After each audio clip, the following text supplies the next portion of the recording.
Many supplements on the market are hard to absorb or packed with fillers, but that's not the case with Quicksilver Scientific. Quicksilver Scientific is a U.S.-based company that manufactures advanced liposomal supplements, making nutrients easier for your body to absorb and put to work quickly. Made in Colorado in an NSF GMP certified facility and rigorously tested, this is science-first supplementation. After adding ultravitamin into my routine, recovery feels faster and I don't hit that midday crash anymore. Trusted worldwide for supplements that truly make a difference in performance, resilience, and well-being. Quicksilver Scientific makes advanced liposomal supplements so you can actually feel the difference. Energy, focus, calm, recovery. Get 10% off plus free shipping at tryqs.com/podcast. That's tryqs.com/podcast.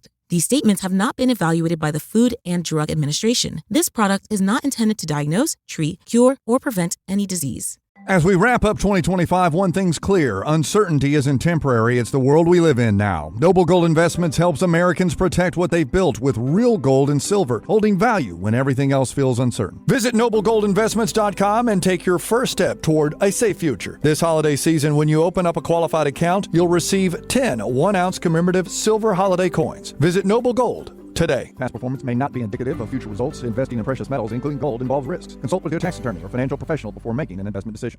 Hey, what's up, y'all? Kelly Clarkson with Wayfair. My favorite thing about the holidays? Decking out my whole house. It's not a competition, but if it was, well, I'd win the season with Wayfair. Outdoor inflatable Santa? Got it on Wayfair. Trees, lights, and ornaments? Wayfair. Hosting must-haves like dining sets, beds, sheets, and towels? Wayfair. For everything in your style delivered with fast and free shipping, visit Wayfair.com or the Wayfair app to win the season.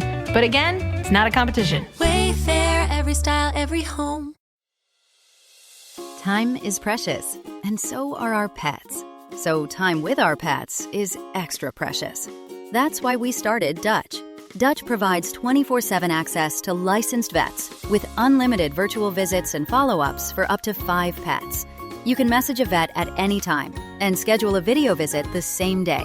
Our vets can even prescribe medication for many ailments, and shipping is always free. With Dutch, you'll get more time with your pets and year-round peace of mind when it comes to their vet care. Go to Dutch.com to get vet care that is always there for just $92 a year. This is a podcast from Minute Media.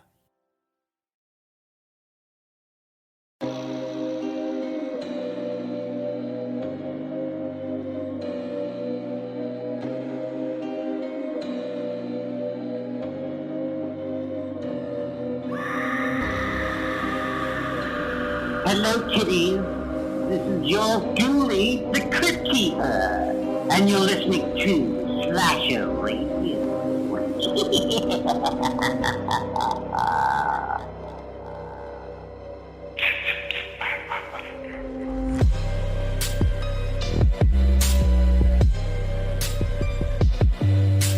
Welcome to Slasher Radio, take 2. It was Mikey Bose, Rob Humphrey, and Cass. This was almost the day that I forgot to hit record. This was almost the day. Wow. Yeah, we got about 10 seconds in, and I said, oh, wait a minute. Okay, yeah, that's why. We are back. Last week, we had a busy fucking week. Last week, what did we talk about on the show? Oh, The Toxic Avenger. Yeah, great movie. Still haven't watched the sequels, but I'm going to catch up to them. Of course, we forgot about it. Yeah, I did exactly, Cass. It was so eventful. I didn't even remember. But it's still nonetheless a big movie. And we have Matthew Cote on. That's up on YouTube and this feed, Rob. I know, I saw that. I was very pleasantly surprised that you remembered to put it on the main feed that we do, you know? That's what you yelled at me about, by the way. That makes sense. He's mean. Yeah. I'm not He's mean. real rude. I've never yelled at you, Cass. No, you did 5 minutes ago.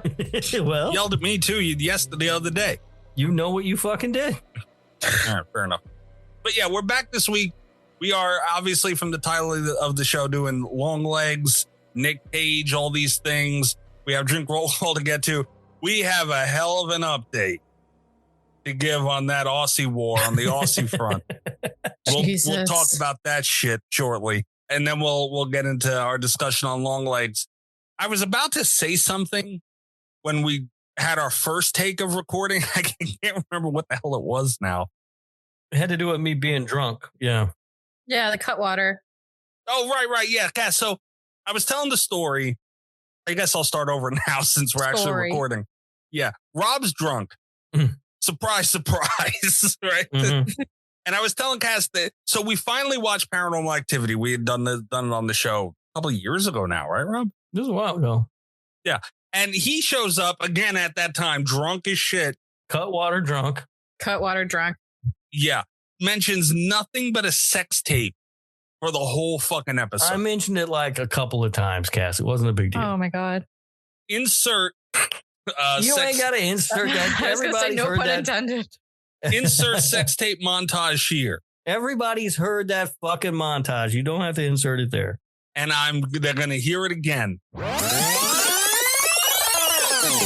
I think it has the vibe that it was going for in that regard. Like, I think that's a very strong element of this movie because it makes it feel more like found footage. And 10 out of 10 times, if you bring a camera into the life of a couple, the guy's going to try to make a sex tape. This is a little sexy time for Rob advice for everybody. Free sexy time advice. Wow. Bad idea. Do not make a sex tape. Terrible idea. You never want to watch yourself doing that. Otherwise, you will not want to ever do that again because you look like a fucking idiot. I guarantee you that. You are much uglier than you think you are, and you do not want to see it on tape. You're a hideous, foul creature. You don't ever want to see it. You will disgust yourself, and no, it's not nearly the thrill you think. Now, look, making the tape might be a lot of fun, and I'm not against you making the tape as long as you delete it immediately and never watch it. So that's my tip. Make the tape, delete it immediately, never watch it. Don't ever let anyone else see it. You will be disgusted by the result. This would have been a much more interesting movie had we actually gotten to see the sex tape. This chick is clearly crazy, but I've already got a camera here, and if I lean into this a little bit, I might get to make that sex tape that I want to make. And I'm here, and I'm going to help you defeat this demon. No, you're wrong. And the best way to do that is to make a sex tape. I cannot have a fucking thing on this show. You both know how long I've been wanting to talk about this movie, and you guys talk about a sex tape for like 10 minutes. Surprising factor in this movie, Mikey, is the sex tape. I'd be like, immediately, we need to move in together. I'm going to get a camera and we're going to make a sex tape. God damn it. I'm going to play along with this crazy woman long enough to get the sex tape. You motherfucker. He's just trying to get a little ass and film it. Can you not take this seriously for Mikey? For a minute, man. God damn it. Mika got himself caught up in a situation where he wanted a sex tape. No, I tried to frighten the shit out of women, getting them to have sex. I believe you. Mika should have started backtracking at that point because clearly he had made a mistake. Yeah. And yeah, he had really pissed her off. And yeah, you don't want to do that. You're trying to get to the sex tape stage and you're fucking making her mad. That is not good. Call the demonologist. Do it. So the play for Mika here was, hey, we can call the demonologist, but first we got to make this sex tape. All about the sex tape, Mikey. It's not all about the sex tape. That's the whole movie hinges on that because that's all Mika's trying to get is the sex tape. That's all he wants. He was my way into the movie. Like, I would totally be the one making fun of the fucking psychic coming to my house and just trying to make a sex tape with a crazy girl. I'm not even going to mention the dog. Sex tape anywhere in this fucking tip. He's real big on trying to get that sex tape. And also, we skimmed over this. At some point, they do turn off the camera and then they turn it back on after they had sex. And he's like, that's illegal in Kentucky or whatever. You know what that means? They did butt stuff. Thanks for bringing up butt stuff, though. Appreciate that. Good for them. They didn't get it on tape, though. Make the tape if you want. Delete the tape and don't ever watch it. I am so drunk, guys. He's not going to make him joke about her dead mom. He's trying to make a sex tape. Man. You don't do that. That's not sex tape worthy. We never really mentioned this because I talked a lot about sex tape, and that was pretty much it. I've been trying to keep it together, and I fear I have not been succeeding. You haven't. I do want to say also, God damn it, Rob. And Rob would let him make the sex tape. He just wouldn't want to watch it with him. Yeah, goddamn right. Goddamn right. I don't know if butt stuff is legal here in South Carolina or not, but we'll get down to it, Mika. Probably going to look into Laura Humphrey Cup. God damn it. I'm not making a sex tape with Greg. You make it sound worse than it was with that montage. This sounds real bad. You put in a lot. I'm gonna start a counter the next time that that this comes up. I'll have a counter update. Cass, it was like a 3-minute recording, and all I did was cut out every time he said sex tape in that episode. It was like a 2.5-minute recording of just that. You'll hear me getting drunker as it goes too. Oh, yeah. I'm just really disappointed that Mikey didn't turn it into like a drinking game where every single time Rob brought it up, he would take a shot just to get real fucked. He would have died. And I didn't know he was going to do that. Here I am, finally excited. I get to talk about a movie that I love so much. Kat and Rob hated it. So, like, you know, I'm in defense mode. I'm going to intellectually plan out how well this movie is and to get them on my side once and for all, right?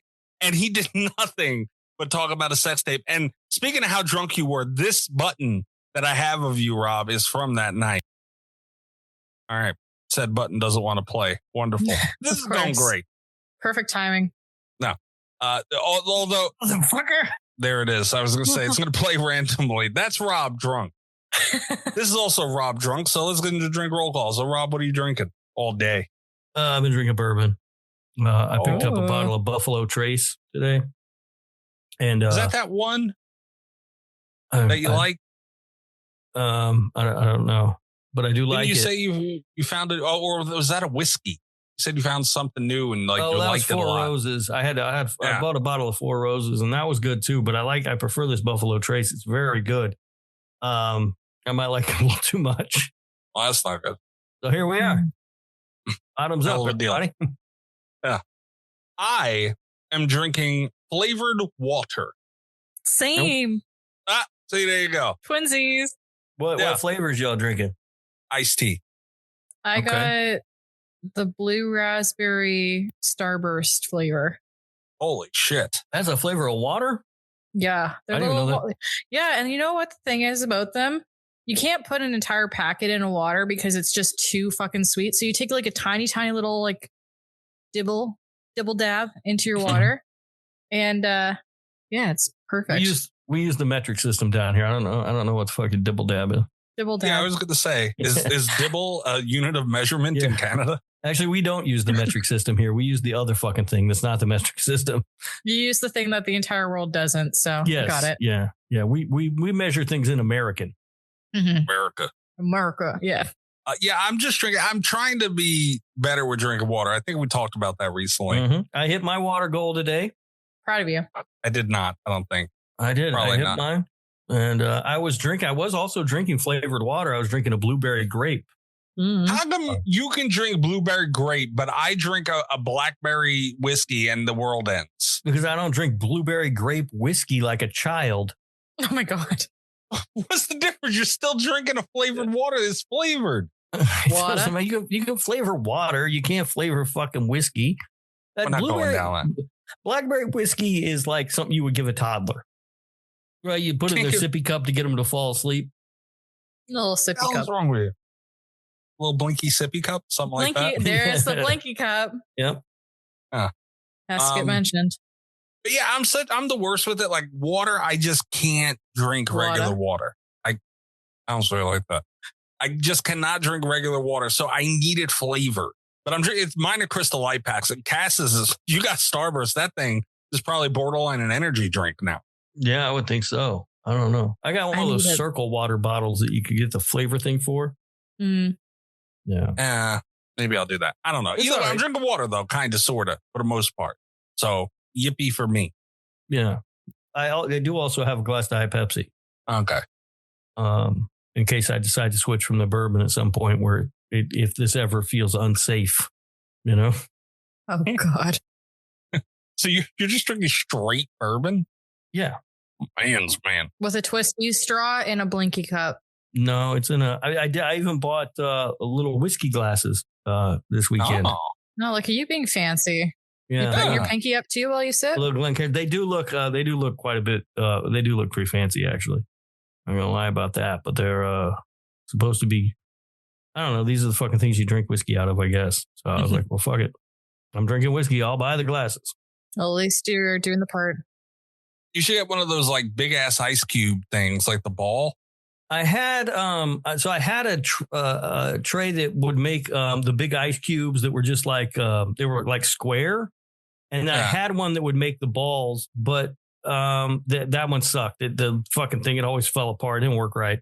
You had one that made the balls, Kath. And where are my balls? I was just about to say something. The one that made the big square cubes, I actually really liked, and I lost it. I don't know where it is. I don't know how the fuck you lose an ice cube tray, but I did. I was going to say it should be in the fucking freezer. It's like, not. Where else do you put it, dude? It's not. I don't fucking. I think when I moved, I don't know if I fucking threw it away or I don't know what happened. But I think your brother stole it, maybe? Maybe. I don't know. I don't know if he had a use for oversized ice cubes, but maybe.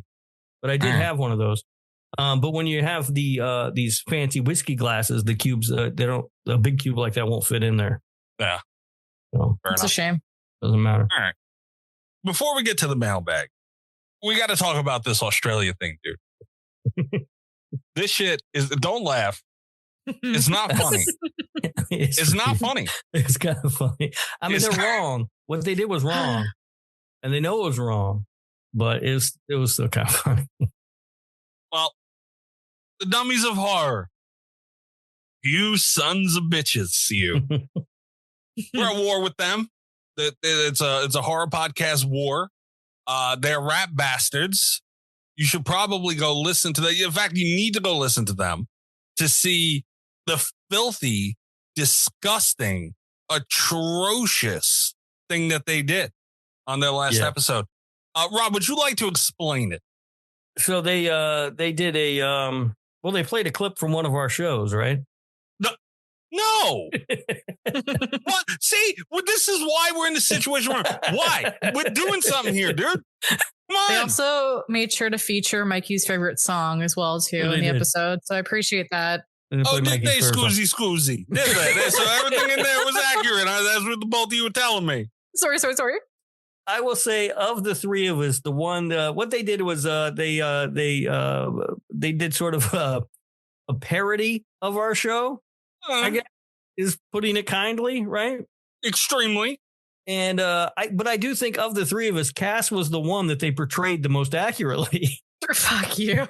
Wow. That's not nice when he turns on you, is it? Look, they had the balls and the temerity to act like I am neither pretty nor clever when I am indeed both of those things. Yeah. Okay. Well, let's get Rob off his high horse for just a moment with you praising yourself over there. Yeah. They played Italian music. They said, oh, we're going to play a clip of some of the stuff the Slasher Radio's been saying. And they played Italian music and then pretended to be the three of us. Yeah. And they gave me this Italian accent. I don't even talk like that. And then made Rob sound like Eeyore, but kind of dumb. It did sound like Eeyore, didn't it? Now, I don't know who did this. Like, we can't be sure because they were disguising their voices or whatever. But one of them sounded like a son of a bitch, and the other one sounded like they got some beady eyes, and they're a beady eye son of a bitch. All right? I would encourage people who listen to this show to go listen to that so they can be outraged along with us. Yeah. Oh, yeah. Yeah. We're going to be outside of somewhere and speaking loudly. Megaphones, signs, the whole 9 yards. Yeah, we got to rally the troops. Although we might have to ask Chris to stop throwing spiders. That's another thing. All right. So they did that. We just heard about this shit today. Me and Cash just heard what they did right before this started. So we don't know. Like I said, when we got done listening to it, I don't know what we're going to do, but I can promise you something's going to be fucking done about this. Like, explaining it doesn't give it the justification that it truly deserves. You know what I mean? Like, I'm livid. It's very difficult to put into words what just happened. Yeah. Talking about, it made me watch The Grudge on my daughter's brother. You son of a bitch. I also wasn't even there for that episode, and I still got brought into it. So, you're in it now. You're in it now, Canada. Yeah. They made Cass like Asian, but French and Canadian at the same time. Yeah, it's wild. Yeah. Sorry. Excuse. They're ridiculous. Absolutely absurd. They weren't that wrong about Rob, but for the most part, like they were. No, hey now. I'm just saying. They acted like I don't like things. It was ridiculous. Unbelievable. Like I'm still trying to gather myself a little bit after hearing that shit. And also, EyeRChris, who is also inserted himself into this. Chris made it a point to, he's been saying in the mailbag and everything else that he's gonna drop huntsman spiders onto Tim from his garage ceiling or something like that. We thought it was his asshole. I don't know exactly what like that. But Tim, I seen a photo of Tim where he has a giant spider bite on his forehead. He sure does. Yeah. So you know what? At first, when I seen that, I felt bad. I thought, you know what? Maybe this whole fucking slasher radio dummies are hard thing's gone too far. And there's innocent lives at stake and we're playing with them, you know? But after hearing the shit that I just heard, Tim, oi, that's what you get. That's what you fucking, oi, that's what you get. You deserve, I hope that happened after you recorded what you record. I hope to God that that's the timeline. That's what you get. Well, what did I tell you guys last week? I told you a bunch of larrikins. Filthy larrikins. Yeah, filthy larrikin. No respect. Sons of bitches. You know, and what's fucked up too, I had some of my my Bundaberg in the fridge still. I drank a little bit of that too, man, and I thought of Tim. And I thought of the dummies of horror, and I was like, man, fucking Australians. I love Australia. And all those things. Like, I love it. I felt bad, and every time I feel bad, he just shoves it in a little deeper. I got to bite the pillow a little harder. Oh, God. Yeah, I know. It's bullshit. Anyway. But also really fucking funny. Good job, guys. I mean, they nailed Cass. Exactly like she is. It was not funny. None of this is funny. It wasn't right. It was an atrocity. I think my favorite was the music choice. Not gonna lie, the music, great. Yeah. But you need to go listen to Dummies of Horror to hear what they did. Yeah, you do. Us talking about it, us describing it is not going to do it justice.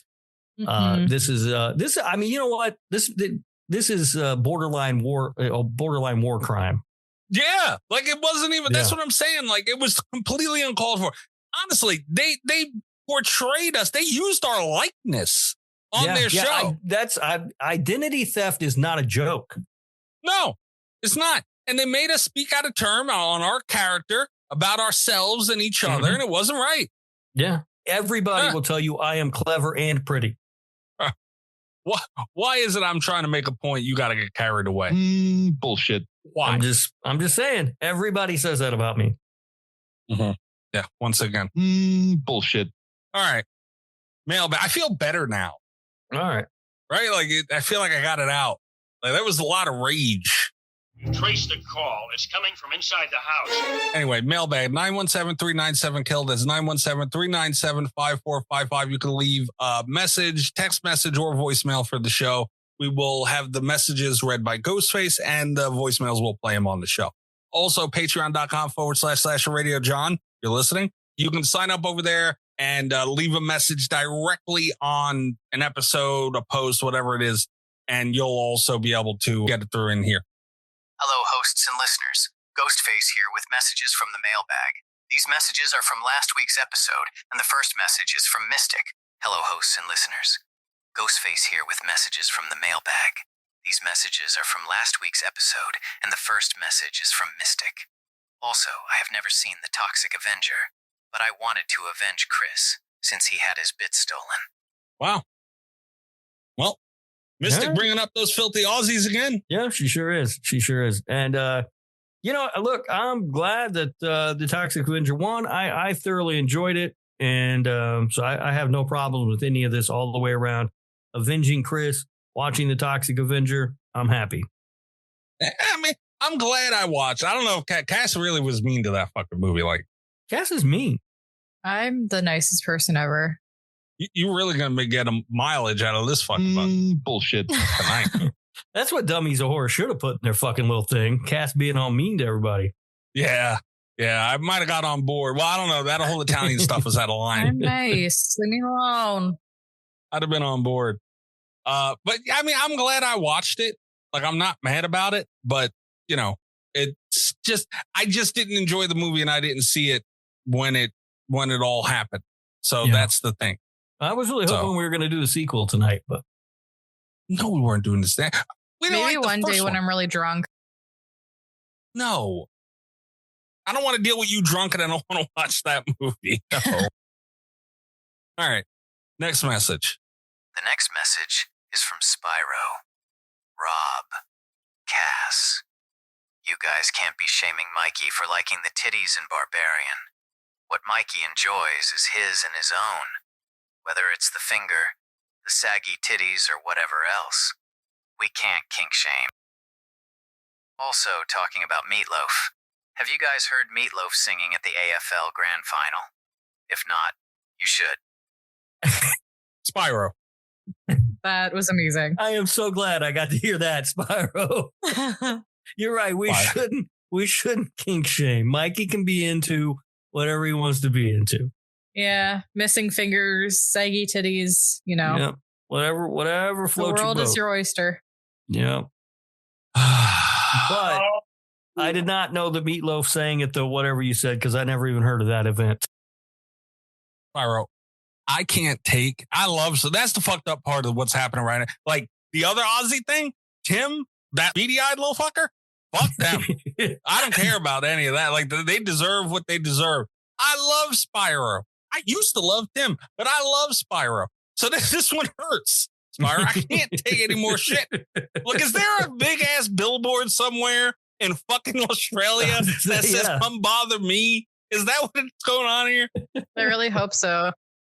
No, I don't like the saggy titties in Barbarian. I don't like those titties at all. I got news for you. Second of all, there's no kink shaming going on here. I happen to have a partner. She has very nice titties. I got news for you, all right? That's not a thing for me. And I didn't do anything with that goddamn talk to me hand, and I need everybody to leave me the fuck alone. I showed you guys. I got a fucking message, a text message, minding my own business, not bothering anybody. And somebody texted me about that fucking movie and that the talk to me hand that I have and about it going up my ass. And I don't appreciate any of it. I'm just really glad I could spark such a really good conversation about this because Caston was a big part of spreading that. He was a big part. Rob was the spark and the flame, and Cass was like the inferno. This is bullshit. I'm the fucking flamethrower, baby. See, that's what teamwork gets us, Cass. Why can't I have anything? Why? I love that movie so much. I made a financial commitment to buy an expensive piece to show how much I love it and all that. And yeah, and then you decided to stick it places where it shouldn't be and you broke it. So like, the heck, Mikey? Why would you make that decision? I'll never do that. Go to fucking Australia. Join up with the damn boy over there. This shit. Thanks for the message, Spyro. Appreciate it. I was in Spyro's stream the other day. And he's a good time. Always playing indie horror games and at Mecha Spyro on Twitch. Everybody should go watch him and remind Spyro how much I love him. And stop with the talk to me thing. Like, God damn it. It's going to turn into the Blinky Cup. We need to mention it every week. Oh, it comes up. Yeah. It comes up, Lonnie. It sure the fuck does. Yep. Comes up a lot. In my personal life, it sure the fuck does. All right. Next message. The next message is from the companion episode, and it is from Leia. Yeah, if they hadn't have let us know that she was a robot, the reveal of the second robot would have seemed redundant, but it made me say, oh shit. Dramatic reading right there. It did. A real dramatic reading. Yeah, she got kind of a point, I guess. Yeah. Yeah, because I can see that. Like if I didn't know that she was a robot, which I wasn't 100% certain anyway, because I had only seen the teaser trailer. But I had an idea. So yeah, the second one was a more of a reveal, I guess.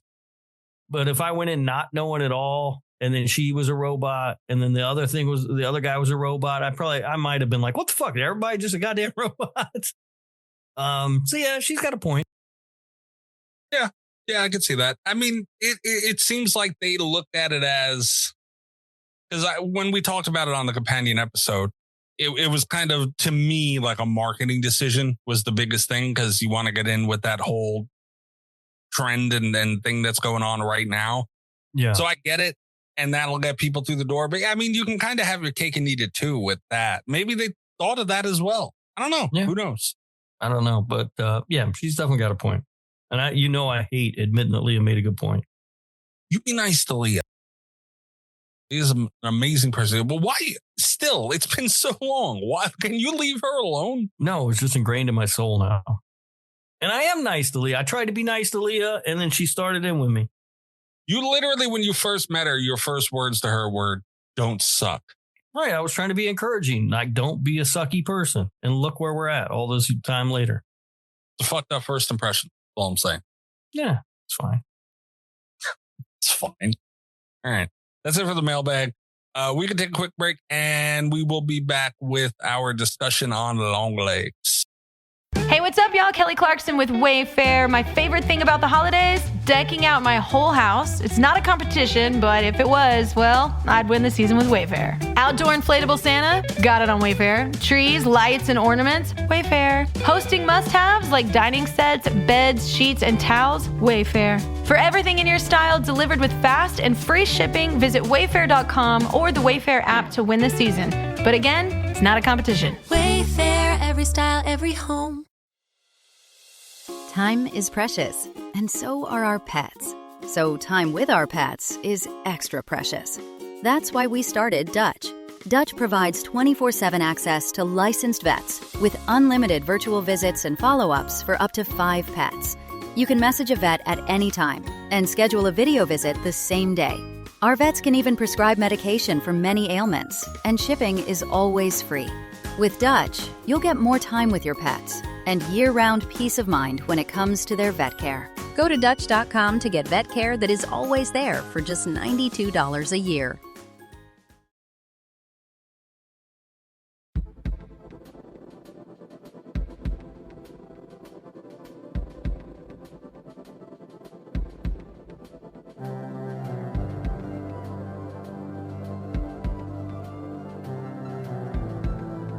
Cass tried to give you a Nic Cage gift this week. What was her intention? Like, she actually came to me and said, "Hey, should we do a Nic Cage movie to make Rob happy?" Mm-hmm. Yep. Okay. So how do you feel? I feel good. Look, I love Nicolas Cage. I was happy to do a Nic Cage movie. That was not my issue. Well, yeah, but I'm saying in general, you're getting to talk about Longlegs now. I know. I'm very excited. I love Longlegs. And I'm looking forward to talking about it. I want to hear what you guys think about it. And then I want to tell you why you're wrong, because you're probably going to be dickheads about it. No, actually not.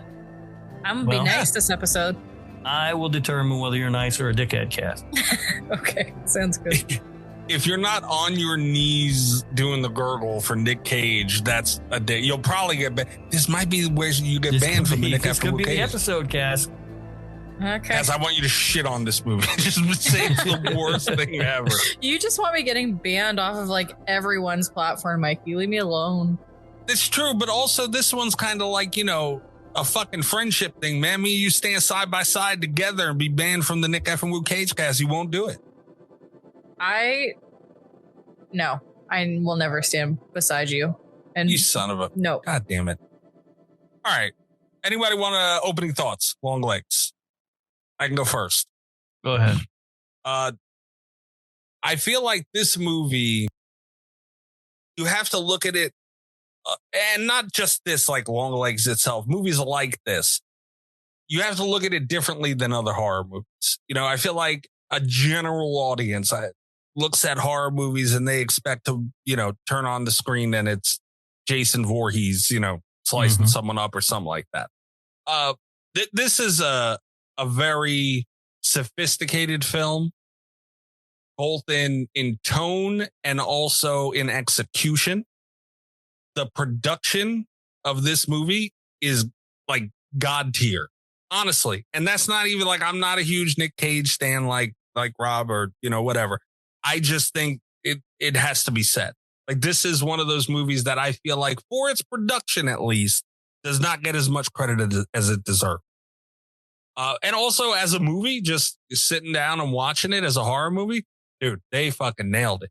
There was things that were uncomfortable without necessarily in certain moments anything that's supposed to make you uncomfortable. There's just performance and the way they were able to set a tone and how it all came across because everybody on the whole front did such a great job. But it's not a movie that I'm going to sit down and watch Longlegs a whole bunch of times, you know? And it's not so much like we say that about Henry, Portrait of a Serial Killer, because that movie's fucked. But it's really good, but you don't want to watch it because it's fucked. Like this one didn't really fuck, but it's like, you know, it's just got a weird, eerie aura to it, you know, and its rewatchability is the only thing I could ding it for across the board. So yes, Rob, kiss my ass. I think it's like you mentioned it. There's certain scenes that make you feel uncomfortable. The movie, it does make you feel uncomfortable. So that's what probably plays into the rewatchability of this film. You know, you don't want to have to sit and watch and deal with those scenes again because they make you feel uncomfortable. Okay. Yeah. Robert? You guys ding it for rewatchability. The night that it came out, I went and saw it at 7:00. When I walked out of the theater, I immediately got a ticket to see it once again at 9:00. Wait a minute. Hold on real quick. I hate to interrupt your monologue. Yeah. Why'd you buy another ticket? Oh, I didn't really buy a ticket. I had a Regal Unlimited, so it was free anyway. But still, you just walk into the theater. No, because then go grab a drink and then turn around. But why? I have unlimited. It doesn't cost me anything extra to get the other ticket, and it boosts the box office number. Yeah, that's true. That's fair. Yeah, it doesn't cost me anything. Like I paid for unlimited. I think it was $25 a month. I go to as many movies as I want. Fair point. But still, the lazy ass in me just gets something, a pretzel or something, goes back into the theater. And if you're going up to the concession stand to get a pretzel anyway, that's where you buy the tickets at that movie theater. So you just get the fucking ticket. That's fair. I mean, it's, it helps the movie. But anyway, I found the movie. I find it still, I've seen it, I don't know how, 5 or 6 times now. I still find it rewatchable. Like, I find more about the movie. I think I discover more about the movie. Maybe not every time I watch it, but, while in rewatches, I feel like I've come to understand the movie better than I did the first time. So no, I think it's very rewatchable. Now, the biggest problem, I guess, with its rewatchability is that the movie it's just a fucking vibe, right? And so I have to be in that mood for that kind of, just tone and vibe. And I'm not always there. Because I would say this movie it's creepy. I wouldn't call it scary. No. And so, I just kind of have to be in that headspace to where I want to sit down and watch something like that, as opposed to something scary or something. This movie's not necessarily fun. So, but that's the only thing it's tougher. But that's true of a lot of movies, like sometimes I want to watch Zombievers because it's hilarious. Oh God. Yeah. So, but the tone isn't, it's dark, it's deep, it's uncomfortable. Like me and Cass were saying, like, you don't always want to do that. So it's a different kind of, Yeah. No, I try not to compare this movie to a certain movie, but it is very similar to Silence of the Lambs. And Silence of the Lambs is kind of that same style of movie where really, really great movie, enjoyable to watch, but the rewatchability for that film is just like you're not going to watch it back to back to back like multiple times throughout one week just because of the pace and the tone of the movie. But it's a good movie that, say a couple months down the road, you want to watch it again, you can watch it. Yeah, I can see that. And I think a lot of people who didn't like this movie were upset that it wasn't more like Silence of the Lambs, because this movie, it starts out very much like Silence of the Lambs, and that's what I think everybody was expecting when they went to the theater. And then this movie takes a hard right turn. It goes places Silence of the Lambs didn't go. I think any horror movie or movie of this stature that has a female lead in a police role is always going to be forever compared to Silence of the Lambs. Right. whether the tone of the movie is similar to Silence of the Lambs or not. It's just always going to be compared to that film. Yeah, absolutely. Yeah, she's a young woman starting out at the FBI. Yeah, all the comparisons are there to Clarice Starling. And we're going to get back to Silence of the Lambs in a moment. Don't worry. But that's a really good point that you brought up in there, Cass. And because we had switched to Longlegs last minute. We were going to do Mandy, but I was my plan was, okay, so I don't have to watch the movie because I was late to the Longlegs train. Robert, you remember I just told you recently what I thought about Longlegs. But I was like, you know what? I'm going to just, I'm going to throw it on. Like I wasn't really doing anything. I'm taking a couple of like just kind of vibe out days. I was like, I'll just put it on the side and pay attention to both. And I ended up just getting sucked into it all over again, to be honest. So I'm glad, the point being, I'm glad I ended up rewatching it because you do get a different experience watching it again. It is true. And I didn't expect that because usually with movies like that, you feel it all. And, like that's kind of like, it's a pretty straightforward movie. I didn't really notice anything different than I did the first time. Cause like I said, you kind of just like this movie does grab you by the short and curlies and you remember it, you pay attention to it. You can't help it. But I'm glad I rewatched it again. Yeah. Well, that's when I saw it opening night. I sat in the theater, I watched it, and I thought it was tremendous.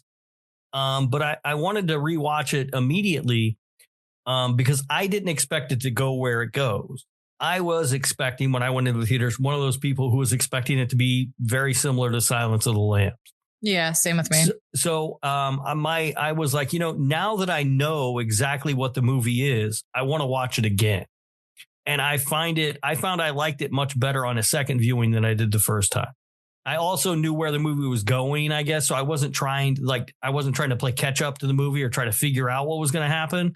You also weren't expecting it, sorry to jump in, to be like Silence of the Lambs the second time you're watching it. It takes a different route. Yeah. And so I knew where it was going. I knew what it was going to do. And now I could just sit back and kind of take it all in. And I think I actually enjoyed my second viewing more than the first.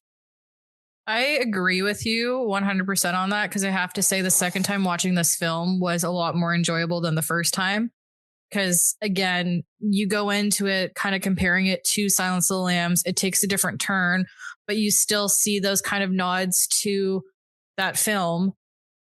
But then when you watch the second time, knowing the outcome of the film, it's just, I definitely agree.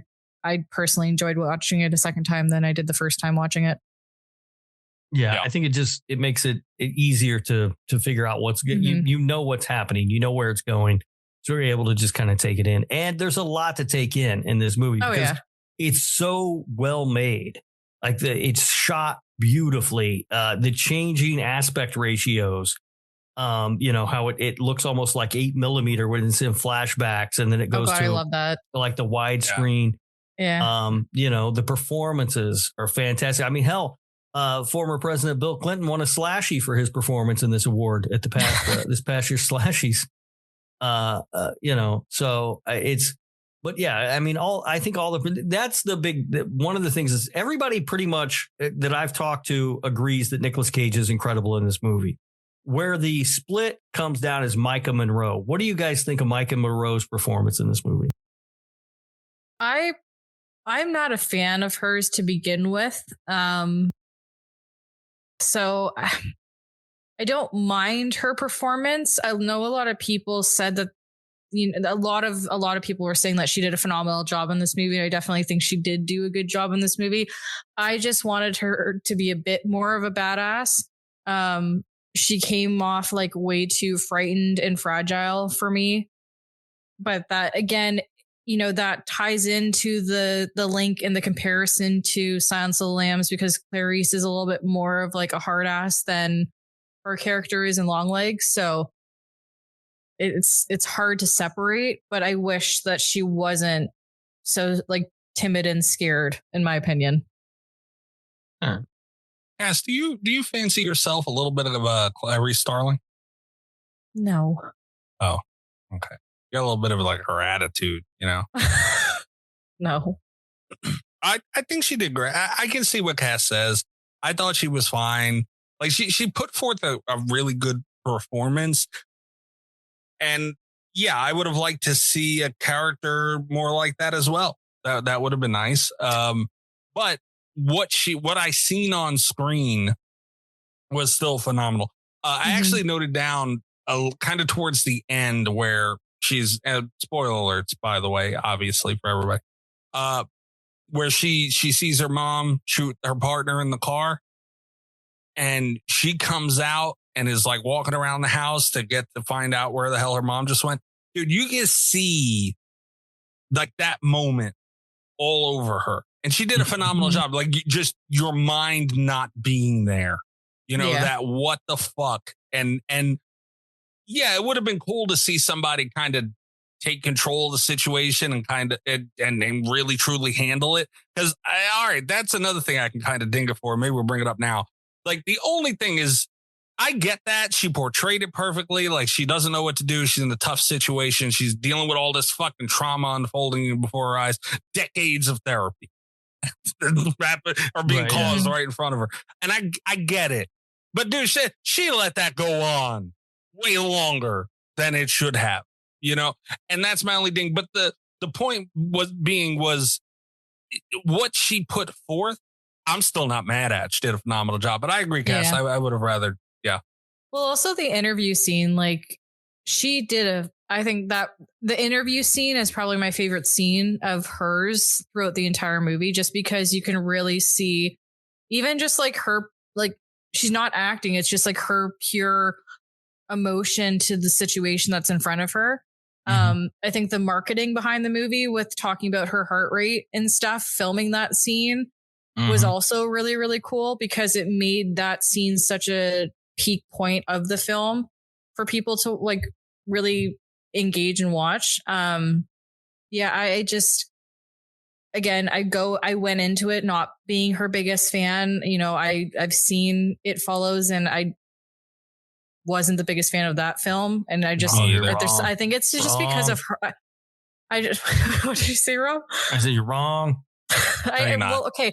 I watched it once and this was like when it first came out. So I wouldn't be opposed to watching it again to see if I have a different opinion on it. Put it on the list, Mikey. God damn it. I'm not the list hoe. I'm not the list. I got the list. I made a spreadsheet. Okay. Leave me alone. Put on the list. Oh God. I'll add to list. But anyways, I watched that. Wasn't the biggest fan of her going into this. Again, not the biggest fan of her. Think she did a great job. Loved that scene. The interview scene was great. But I wish she was a little bit more of a badass because I can been see nice that. to see, but I think that a lot of people were put off by like how she's just so awkward, like sort of socially, and things. But I thought it was fitting for the character. And so I thought it was a good choice. I thought it was an interesting choice to make. Because I think, if you grow up in that home with that mom, yeah, you're not going to be great around other people, probably. Yeah, that's why I kind of have to like keep reminding myself throughout the entire time while I'm watching her. I go like, she's got a really broken childhood and she's got a really weird at-home situation. So it does make sense for her to act the way that she's acting. I just wish it was different. Yeah, I don't think we ever even find out anything about her father. No, I don't think so. Yeah. Like everything her mom talks about is, it was just her and the kid living together in that house. But I find too, like with her going up against Nic Cage in this role, like it's like he's got the spotlight on him. Like his performance was probably, I would say, like one of my top 3 Nic Cage films. Like he was unrecognizable in that role, and I was highly, highly impressed. Again, another spoiler alert, but I wish he was in it throughout the entire duration of the runtime of the film because I just wanted to keep seeing more of this character because he was so incredible. Yeah. I think, again, talking about Silence of the Lambs, I think it's that Hannibal Lecter effect, right? Yes. Hannibal Lecter's hardly in Silence of the Lambs. Like, isn't he like only 8 minutes or something? Yeah, his runtime was only, Yeah, it's a very small amount of screen time for that character. But his presence is felt through the entire movie. And I think the same thing is true of Longlegs. And I think that if you see him too much, that sort of the impact of it kind of might wear off. So I think that they made a good choice in holding back. as much as they did. And also, though, the one thing I will say, a dude looks like that. How does everybody not report him to the FBI as a serial killer immediately? Like, you see that fucking guy and just feel like, because when she finds the picture of him and takes it to Blair Underwood's character, her boss, he goes, "You want to start a manhunt based on this?" And I'm like, look at the fucking guy. Somebody needs to know where he's at. Yeah. All right. Everybody step back a couple steps because you might get poked with Rob's remote. Let's talk about Nic Cage. Yeah. He was great. He was great in this. Amazing. Yeah. That interview scene was wild. It was like, this was a role for him. Like, who else? Yeah. I honestly don't think anyone could have done that. The way it came across, I don't think anyone could have done that better than him. No, I'm honestly, perfect choice. Rob. Perfect choice for that role. I'm honestly glad that when it came to the marketing of the film and the trailer and everything, you never saw his face until you actually watched the movie. Yeah. It left it to the unknown of what he actually looks like. And, you know, the reveal in the movie makes it that much more impactful than being spoiled by a trailer. Yeah. How great is the cold open in this movie, too? Like when he drops down and then it just cuts. So you see him, but just briefly. Yeah. Yeah. Yeah, it's so good. Yeah, he's great in this role. And there is the scene where he's singing Happy Birthday on the television set. God. And the lady says that it goes on for like another 23 minutes or something or whatever. Apparently, when they did that, when they filmed it, he actually went on for like 23 or 24 minutes or whatever she says. And then they had to and then they had to cut it down. So there's been an internet moving of them to release the entire scene so we can all see it. That'd be really cool. But yeah, I guess when they were shooting it, one of the guys was kind of looking at Oz Perkins and he was like, are we going to stop him? And he goes, no. When you got Nic Cage in your movie, you just let him be Nicolas Cage. Yeah. So Smart man. He just went on and on. I do have to say one thing about the interview scene again, just to circle back, but it reminded me very much of when I watched Hereditary for the first time and her head, she gets like decapitated from the pole. Mm-hmm. And I was so shocked because I thought she was the main point of that movie and she was going to be in it for longer than she was. So same thing with this interview scene when he does what he does with the table. It was very shocking. And I kind of went, holy shit. Yeah. You know, I was expecting him to kind of be in tiny inserts throughout the entire duration of the film. But when that happened, it was that same feeling I got when I watched Hereditary for the first time. But yeah, very, very well done. You're our resident effects expert, but I thought it looked great. Like just the way it was kind of like the way it was coming off, like his face was just kind of coming off with each slap against the table more and more was it was so good. See, for me too, disgusting, but good. Oh, 100%. For me, the other thing that when I was watching that scene and he was smashing his head, I was expecting that the scene to end with his head just down in a pool of blood and you didn't see the condition of his face. So the last cut before you don't really see him anymore in the film, but with his head being tilted, his nose is fucked, his jaw's fucked. Like it's a scarring image to see, right? Like it was, I really liked it. Yeah. Yeah. The blood was going across the room, you know, like it was a genius route to go. You know, you see a lot of those scenes end with like shooting yourself in the head. Obviously you could do that. Cutting yourself, you know, something like that. But what a way to fucking do it. You know, like and it's not quick. It doesn't happen and it is done. Like you're stuck in that moment until they're done, you know, and they let you out of it. And it's fucked up, man. Like the whole thing. Homegirl's reaction too. We were talking about that. Like it was great.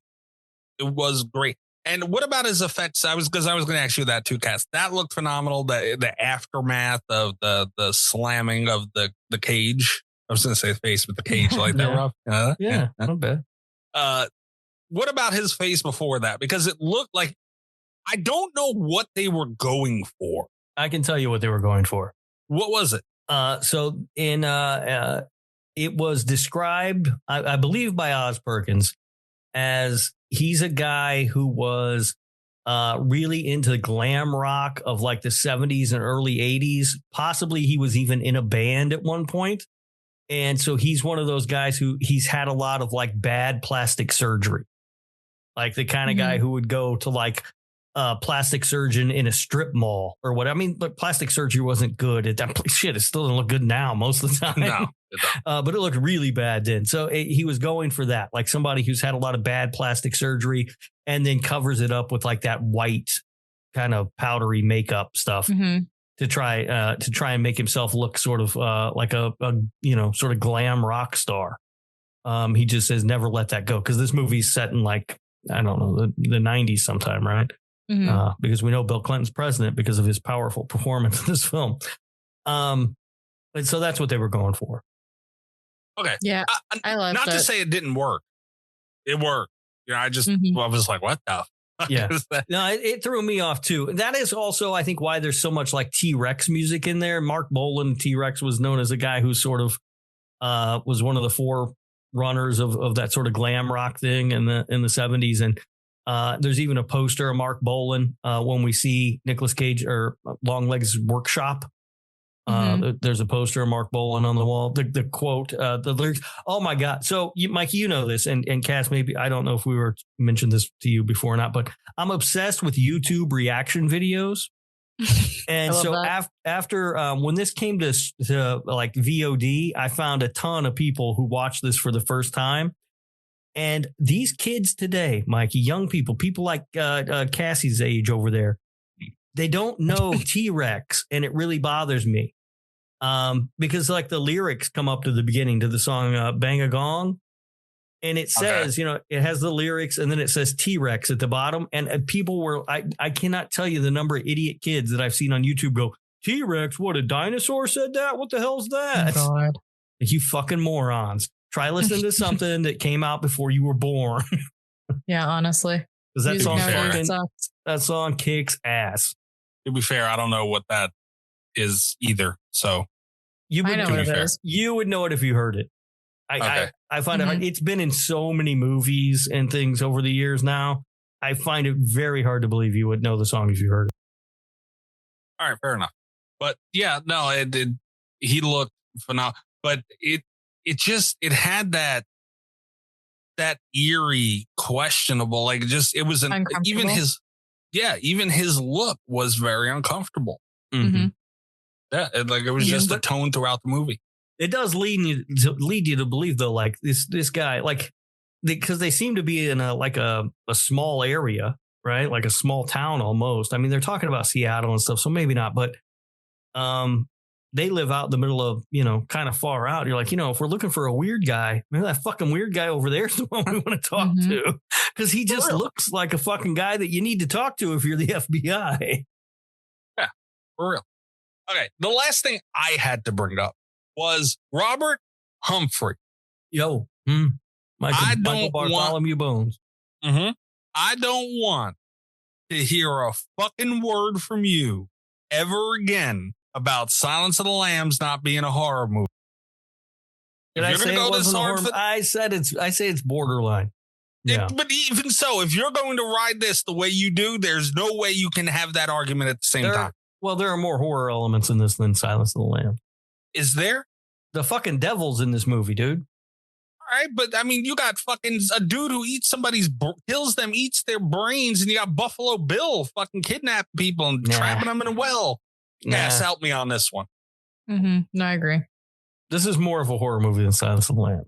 I'm not saying Silence of the Lambs isn't a horror movie. I'm just saying this is more of a horror movie. See, for me, I wish there was a genre separate from horror, because I think of horror that it's, jump scares or paranormal stuff that fucking freaks you out. Now, mind you, we watch more fucked up shit than the normal person. So someone watching Silence of the Lambs might find that terrifying to them compared to us. But I wish that anything that was kind of true crime related or just crime related in general had its own separate genre similar to horror, but wasn't horror, because I don't find this type of movie scary, because I'll watch something else, like, say, for instance, Paranormal Activity, which is way scarier to me than a film like this.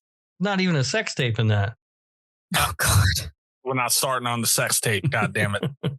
But, like, you see what I mean? Like, there's certain movies that are categorized as a horror flick that I don't find scary, but I find a movie that's scary to be a horror movie. But then to the regular person, it might be like, I think this kind of movie creeps me out much more than a lot of horror movies do, because it is so much about the mood and the vibe and just being creepy.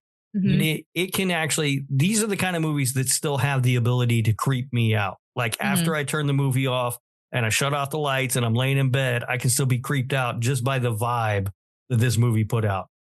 Yeah. You get that with Silence of the Lambs too a little bit, man. It's not the same though. They don't hit the vibe as hard.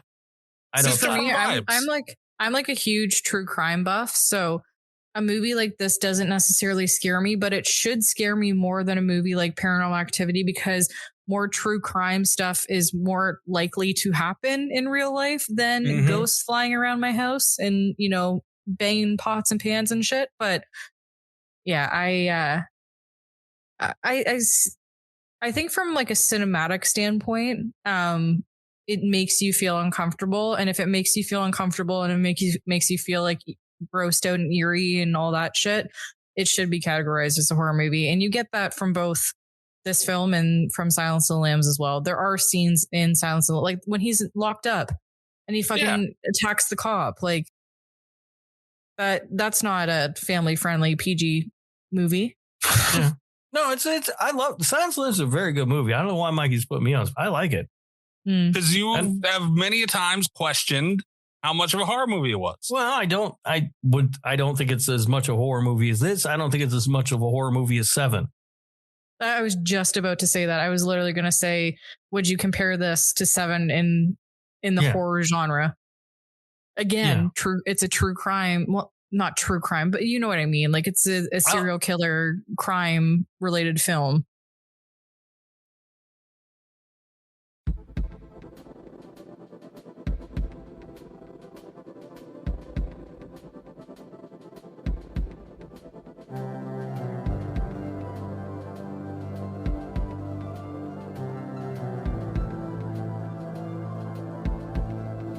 I'll give you this, Mikey. Silence of the Lambs is more of a horror movie than Zodiac. Yes. I hate you. Because that's another one that we talk about a lot. Zodiac. It is more of a horror film than Zodiac. It's not as good as Zodiac, but it's more of a horror film. I hate you. Do you know what Greg thinks about Longlegs? I don't. Rob? No? I don't. Well, Greg, this message goes out to you. Gregory? Kick him right in the dick. If you like Longlegs and you consider Longlegs a horror movie, you better lighten up on your stance on Silence of the Lambs. No, because Greg is hard. Silence of the Lambs is not a horror movie. Hard. It's come up many times on this show. I'm not that. I'm like, I see why people consider it a horror movie. I would call it a horror movie too, but it's not, you know what I mean? Like, it's kind of like it's closer to a thriller than I'd like it to be. Yeah, but still, horror movie nonetheless. Yeah. But the other performances, everybody's great. Blair Underwood's fantastic in this movie. Like when he makes that shift when she shows up to their house in that final scene of the film. So good. Yeah. So good. Kira Shipley's in one short scene in this movie, and she is fantastic. I know Micah Monroe was saying that when she read the script, she thought there's no way this is going to work. This is just not going to work. And Kira Shipley showed up and she made it fucking work. And it's great. But yeah, so I think the performances throughout, your girl, Mikey, Alicia Witt from Urban Legend. Yeah. She's in there. You know what's really funny about this? This movie came out and then later that year. So a few months later, right around we started getting Christmas stuff at work, like Christmas music started coming in from record labels and stuff. And there was a Christmas album from Alicia Witt that came out. And I'm looking at her on the cover of this Christmas album. And she's like, she looks like your happy go-go Christmas mom or whatever, like she just baked some cookies and shit. I'm like, dude, you were in fucking Longlegs. What is going on? Yeah. It's weird to see. Yeah. But she's great in this movie. It's like the weirdo hoarder mom and stuff, Makes you feel uncomfortable. It makes you feel very uncomfortable. Yeah. I mean, it's top to bottom all the way through. I think this movie's great. I think it does have some effective jump scares too. When that guy gets shot walking up after knocking on the front door, a lot of people in the theater jumped when that happened. Hell, even before that, when Nicolas Cage dips down and then the screen jumps. There's like a music cue and a bunch of people jumped. So there are a couple in there, not a ton, but a little bit. That's because those are jump scares done properly, not just put there because you can't scare any other way. Yeah. Right. Yeah. There's some effective jump scares, and I think the story's great. And a lot of people got turned off because the story leans into that sort of, supernatural Satan thing or whatever. I thought it was fun. I thought it was an interesting way to go. Certainly something I'd never seen before. The Satan thing worked. I mean, all the way. I don't know what people would be mad about with that. I think people I think those are the people again who thought they were going to see the next Silence of the Lambs. And all of a sudden they got, Satan in a ball and the doll of a head. You know what I mean? I think the people weren't happy with that. Like they didn't want it to be something supernatural. They wanted it to be, a fucking police procedural or whatever. I don't know. I was just going to say, like I said before, that's why I feel like people that didn't like it the first time should watch it a second time to have a different opinion. Because I have a different opinion. I like it way more the second time than I did the first time. Yeah. And it almost like plays kind of like Silence of the Lambs anyway. So like, I don't understand that point of view regardless, because even if you just look at it as some Satan worshiper who's doing all this fucked up shit, I mean, without a couple of points, like that's pretty much what it is. Yeah. Essentially. But I do think though the standout star of this film above everything else is just the cinematography. Like it's so gorgeously shot. 100% agree. Everything is great. There's a ton of symmetry throughout the movie. Like everything's kind of symmetrical, which is sort of weirdly off-putting in itself. I mean, it's just there are so many beautiful shots in here. I mentioned the switching from aspect ratios and stuff. Like when they do that at the beginning, as the screen it like slowly expands out, it just looks so fucking cool. But I love all that stuff. The score is great. Like the music is fantastic. I didn't order the vinyl, and I don't know if it's still available because it was a very limited run. I think because when Spyro had mentioned it, I forget how long ago, but during one of the mailbag segments, that he had watched Longlegs, and I had given my thoughts on it then too, because I had watched it same couple days he did. And that was kind of the point then too, was it just the cinematography was a ballsy move too, because it looks great. So now we can sit here having watched it because it worked and we love it and we can say how great it is. But dude, like shit like that in terms, the cube screens that they were using and everything, like that shit like that doesn't always work, and you could have a really good movie, but if you just have a bunch of dumb shit visually on a production end and a cinematography end, it'll change the whole vibe, and it won't land.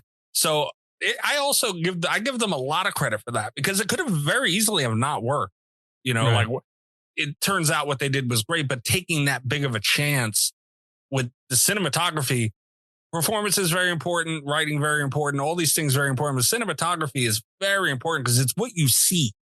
Like it's what your eyes are watching, and that's a big part of a movie. So kudos for them to even going to just at the lengths they did to even try some funky shit with this. Well, so many people during those watch-alongs that I watched when it starts off in that sort of that I don't understand aspect ratios and shit all that well, right? Like I don't know the fucking numbers, but that like weird cube look. So many people are just like, oh fuck, I hope the whole movie's not going to be like this. Like nobody wants to watch an entire movie like that. But using it the way that they use it is very effective, and it helps tell the story. And that's, it's not there just to be there. They're not trying to be artsy just to fucking be artsy. But yeah, I think all the elements of this movie come together so well. It really is a fantastic film. Yeah, I agree. Yeah. All right. We ready for facts and all those things? Yeah. Facts for this movie. The budget for Longlegs was right around $10 million. Worldwide gross was $127.9 million. It was the largest box office success of Neon's existence, actually. Yeah. Sad to report, Mikey, there is no Danza in this film. Robert Humphrey. It's no Danza. What'd I say, dude? Come on. Well, be a gentleman. No. I think you said on the day of my daughter's wedding, you made me watch the crash. Oh my God. He on my side one time. One time. Okay.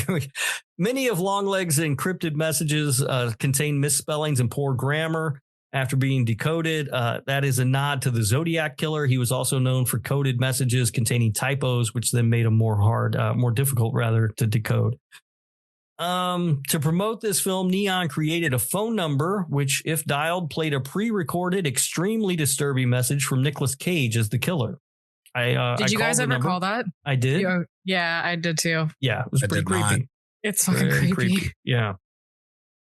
During an interview, Osgood Perkins recalled a story from production where he learned Nic Cage has a particular skill that he says no other actor possesses: the ability to recognize how high or low he is able to speak without messing up the audio.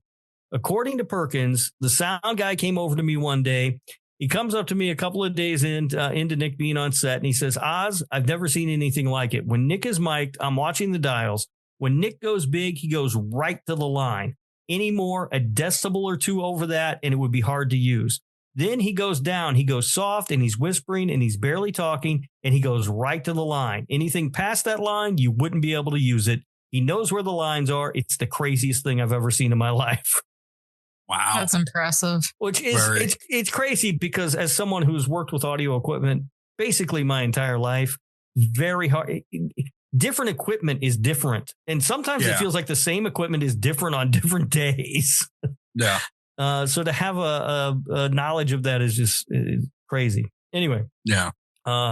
Despite the praise and acclaim of his portrayal as Longlegs, Nic Cage has stated this will be his only portrayal of a serial killer for film. In an interview with IndieWire, Cage said, I know that the phone's going to be ringing off the hook to play serial killers after Longlegs, and that's not really what I like to do. I don't like violence. I don't want to play people who are hurting other people. Oh, so, that's sweet. Respect that. He said, no, man, serial killers. Stay in character. Yeah. Well, it's like Evan Peters when he did Dahmer. Like, he had to take a break from acting because it mentally fucked him up so bad with getting into that role. So I get it. Longlegs quotes the poem Satan Says by Sharon Olds in his messages. The poem is about a girl locked in a cedar box being told by Satan that he can get her out if she blasphemes against her family. She does so, but Satan then seals her in the box and leaves her there. That's fucked up. Yeah. Osgood Perkins said he thought of only two actors to play Longlegs, Nic Cage, or anybody know who the second one might be? No. Kevin Spacey.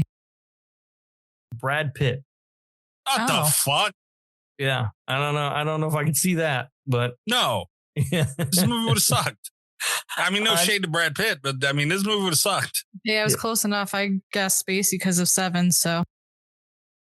Nic Cage and Osgood Perkins made this movie as a tribute to their mothers. Interesting. Really?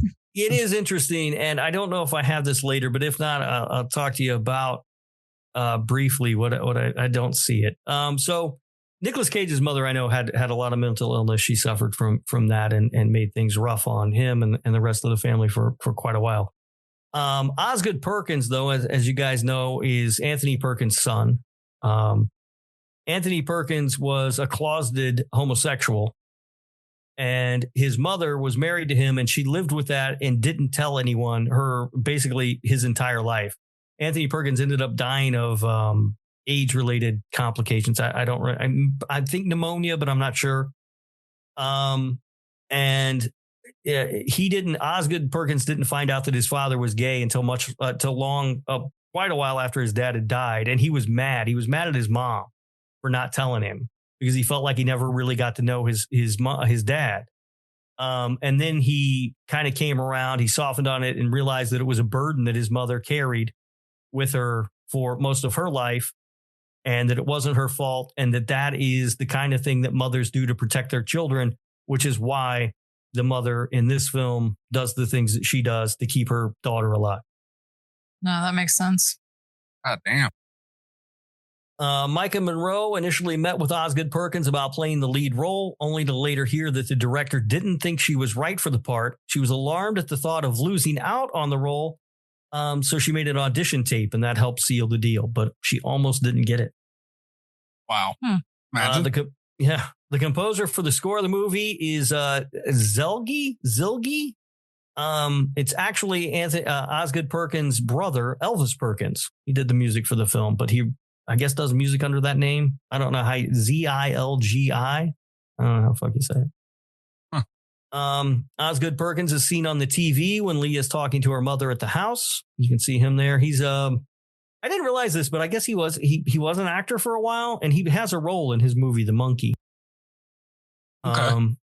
This surpassed I, Tonya to become Neon's highest grossing film. I always like these things. The Russian title for the film translates to Soul Collector. I like that. That's cool. That is pretty cool.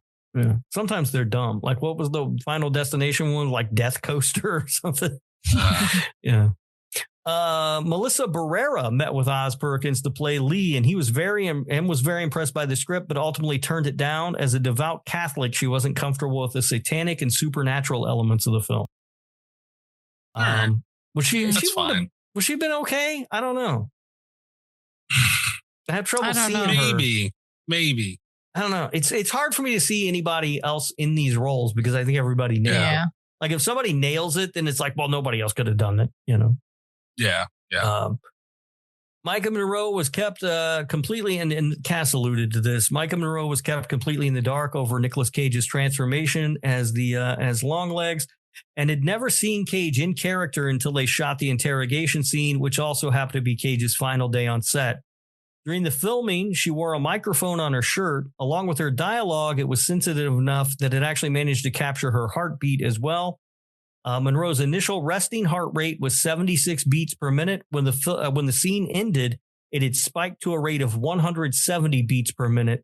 And the sound of her panicked heartbeat was then used in a final promotion trailer prior to the film's release. In an interview, Monroe said it was insane. It was absolutely insane. As you know, he was completely transformed. There's no trace of Nick in there. His voice, his mannerisms, nothing.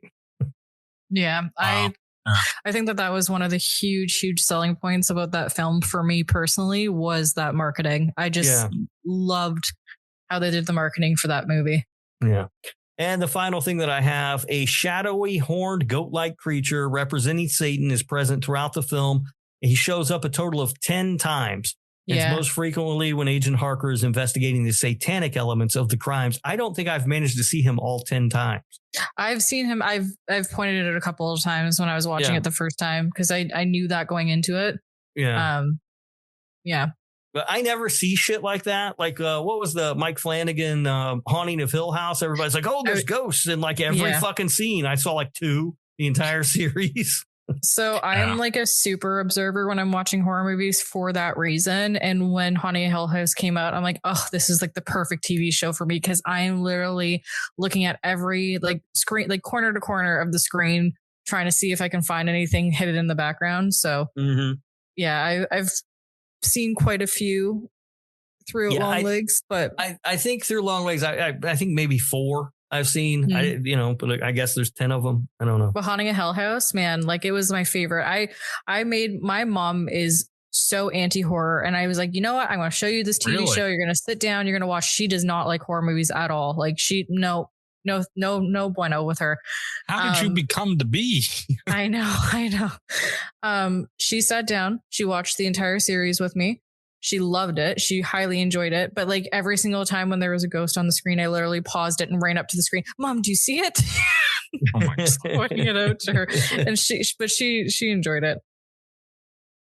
Cass's mom was so disappointed. Like, yeah, I see it. Point out the shit I don't want to see. Exactly. Good job. It's so fucking creepy. That's the one thing that I love about it is just stuff in the background just makes it that much more creepy. It does. Is that it for facts, Rob? That's it. Okay. Hell of a deal. That's All awesome. right. We got to score this sumbitch. Mm-hmm. Rob, do you want to give your score now or do you want the outrageous number to go last? It's up to you guys. What do you think? Should I go first or last? Let's see how high. What do you think, Cass? Okay, go ahead. You think I go first? I'll go first if you want. Go ahead, Cass. Go ahead. I'm giving it an 8.3. Okay. All right. Okay. Good score. All right. 8.3. That's a good score. I am going to give this movie Longlegs. There's only so low it can go, right? Like even if you sit in the theater, go see Longlegs, and you come out and you say, "Man, I really didn't like it that much. Like it wasn't for me," or whatever it could be. I feel like for what they did on a technical aspect, a production aspect, cinematography, the score, even if you look at the performance, like just if you were to go across that movie checklist chart, you can't, to me, this is a rookie number, but I'm going to give it a flat 9. All right. I'm leaning a 9.1, but like I'm going to go a flat 9. Yeah. It's hard to give out those rookie numbers, but sometimes they're appropriate. Yeah. Yeah, like I want to give it at least a 9, but I want to give it a 9.1. But then I think of other movies, I'm going to sit at a 9. All right. Look, this movie's excellent. It's so, we already talked about it. There's virtually nothing wrong with it, right? Like everything is so well shot. All the acting is fantastic. The score is great. The story is really good. I do think though that it loses a little bit because the story is kind of confusing. A little bit. And I watching again, I hate to keep going back to the reaction videos, but watching people try to figure this movie out is both maddening and kind of enlightening as like, okay, they're very confused as to what happened. I mean, most people who finish watching go, I have no idea what the fuck that was. Yeah. And I think that maybe something could have been done to clarify it a little bit. I'm not sure. I love the ambiguous, sort of the ambiguous ending of the film. We didn't really talk about that ending, but it's rather ambiguous, I think. And I don't know that I'm crazy about that. But I still love this movie and I'm giving it a 9.6. God damn. That's fair. Yeah. God damn. He's a Cage lover, so I get it. Well, it's not just that though. I mean, this movie, it could have been a 10 if it wasn't so. I don't want to say so confusing because I understand it. I think, but that ending, especially being kind of open ended, you know what I mean? It's like I don't know. The ending's where it lost that full point for me. I'll be honest. You shoot your mother. You have to. Yeah. Or at least, maybe not in the head or anything, but you have to do something. She just allowed it all to go down at the end. And I was just like, oh, come on, man. But you walk through the door and shoot her.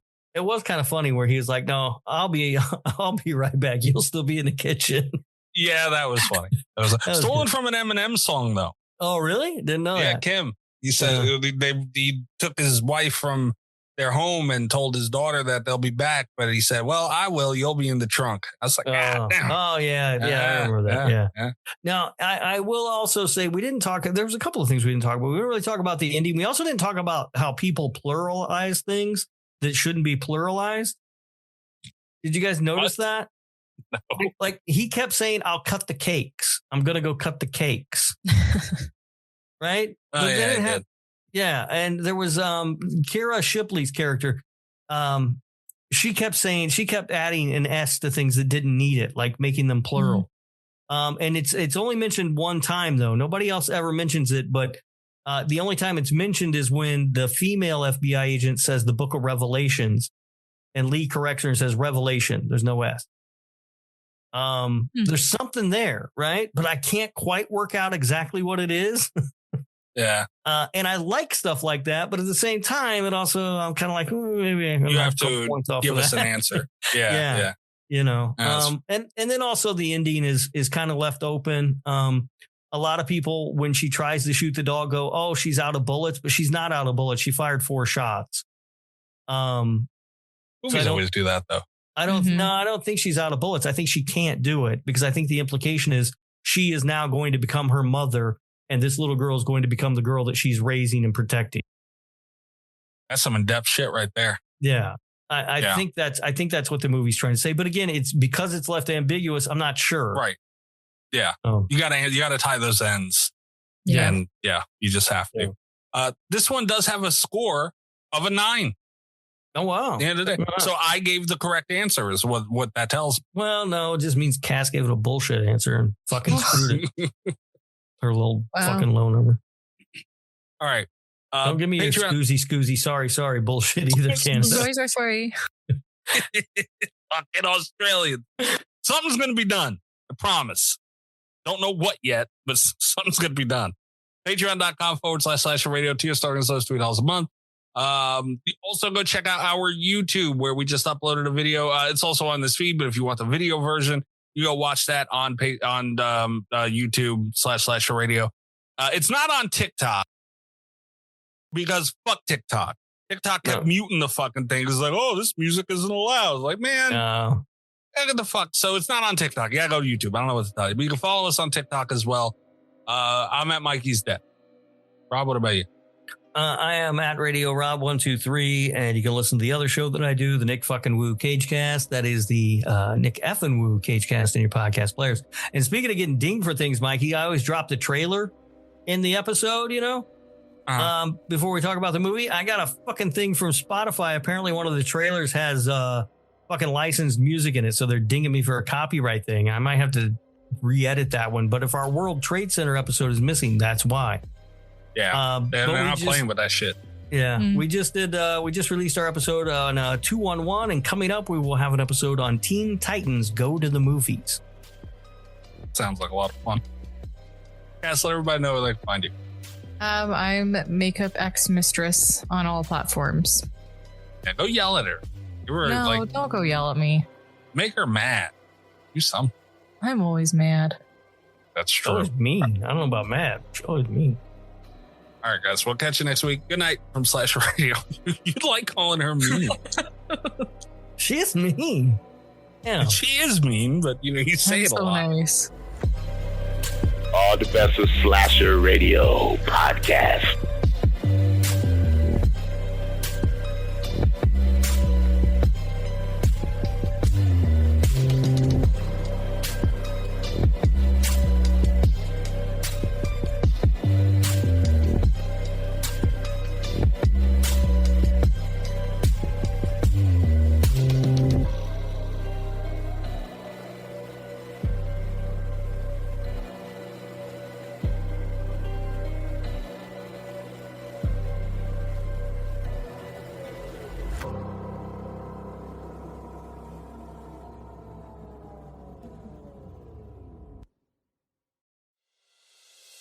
Time is precious, and so are our pets. So time with our pets is extra precious. That's why we started Dutch. Dutch provides 24/7 access to licensed vets with unlimited virtual visits and follow-ups for up to 5 pets. You can message a vet at any time and schedule a video visit the same day. Our vets can even prescribe medication for many ailments, and shipping is always free. With Dutch, you'll get more time with your pets and year-round peace of mind when it comes to their vet care. Go to Dutch.com to get vet care that is always there for just $92 a year.